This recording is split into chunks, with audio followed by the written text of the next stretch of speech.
महाभारत में अर्जुन को सर्वश्रेष्ठ धनुर्धर माना जाता था, लेकिन यह केवल उनके परिश्रम और गुरु द्रोणाचार्य की शिक्षा का परिणाम नहीं था। अर्जुन की वीरता और विजय का एक बड़ा कारण था कि उन्होंने स्वयं भगवान शिव से पाशुपतास्त्र प्राप्त किया था। यह कथा हमें बताती है कि अर्जुन को यह दिव्यास्त्र कैसे प्राप्त हुआ और कैसे उन्होंने अपनी भक्ति और तपस्या से देवों को प्रसन्न किया। जब दुर्योधन ने पांडवों को छलपूर्वक जुए में हराकर वनवास भेज दिया, तब द्रौपदी का भरी सभा में अपमान हुआ। इस अपमान से अर्जुन का हृदय आहत हुआ और उन्होंने प्रण लिया कि वे दुर्योधन और कौरवों से प्रतिशोध लेकर धर्म की स्थापना करेंगे।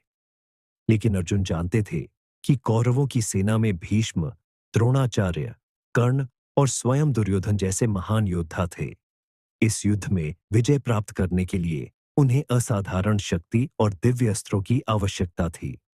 तब भगवान श्री कृष्ण ने अर्जुन को सलाह दी कि वे तपस्या करें और देवों से दिव्यास्त्रों की प्राप्ति करें।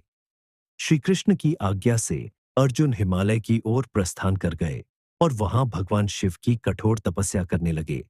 वे कई महीनों तक बिना जल और अन्न के केवल ध्यान और मंत्रों का जाप करते रहे। उनके तप से देवताओं की सभा में हलचल मच गई, लेकिन भगवान शिव उनकी परीक्षा लेना चाहते थे। उसी समय एक दिन हिमालय में एक भयंकर राक्षस मूकासुर ने लोगों पर आक्रमण कर दिया। यह देखकर अर्जुन ने धनुष उठाया और उस राक्षस से युद्ध करने लगे। उसी समय भगवान शिव एक किरात वनवासी शिकारी के रूप में प्रकट हुए और उन्होंने भी अपने धनुष से उस राक्षस पर बाण चलाना शुरू कर दिया। राक्षस तो मारा गया, लेकिन अब अर्जुन और किरात भगवान शिव में विवाद हो गया कि इस शिकार पर किसका अधिकार है। अर्जुन ने कहा, यह शिकार मैंने किया है, इसलिए इस पर मेरा अधिकार है। भगवान शिव, जो एक शिकारी के रूप में थे, मुस्कुराए और बोले, ये मेरा शिकार था। तुम्हारे जैसे साधारण धनुर्धर की शक्ति नहीं कि तुम अकेले इसे मार सको। अर्जुन को क्रोध आ गया और उन्होंने उस शिकारी पर बाण चला दिया, लेकिन वह शिकारी भगवान शिव अडिग खड़े रहे और अर्जुन के सभी बाण व्यर्थ हो गए। तब अर्जुन ने तलवार से हमला किया, लेकिन वह भी निष्फल रहा। थककर अर्जुन ने मिट्टी से एक शिवलिंग बनाया और उसकी पूजा करने लगे। उन्होंने अपने शरीर से पुष्प चढ़ाए और भगवान शिव की आराधना की। जैसे ही उन्होंने आंखें खोली, वे देखकर चकित रह गए कि वही पुष्प उस शिकारी के शरीर पर लगे हुए थे। अर्जुन तुरंत समझ गए कि यह कोई साधारण मनुष्य नहीं, बल्कि स्वयं भगवान शिव है। वे चरणों में गिर पड़े और क्षमा याचना करने लगे। भगवान शिव ने प्रसन्न होकर अर्जुन को आशीर्वाद दिया और कहा, हे अर्जुन, तुम्हारी वीरता, भक्ति और तपस्या से मैं प्रसन्न हूं।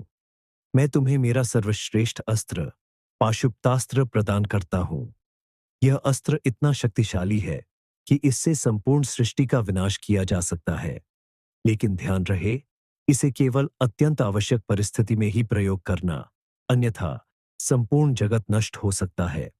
भगवान शिव ने अर्जुन को पाशुपतास्त्र प्रदान किया और इसे चलाने की विधि भी बताई।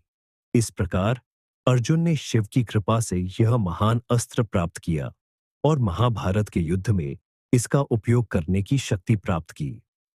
महाभारत युद्ध में जब कर्ण और अर्जुन का सामना हुआ, तब अर्जुन इस अस्त्र का प्रयोग करना चाहते थे, लेकिन श्री कृष्ण ने उन्हें रोक दिया और कहा, यह अस्त्र संपूर्ण विश्व का नाश कर सकता है। इसे चलाने का उचित समय नहीं है।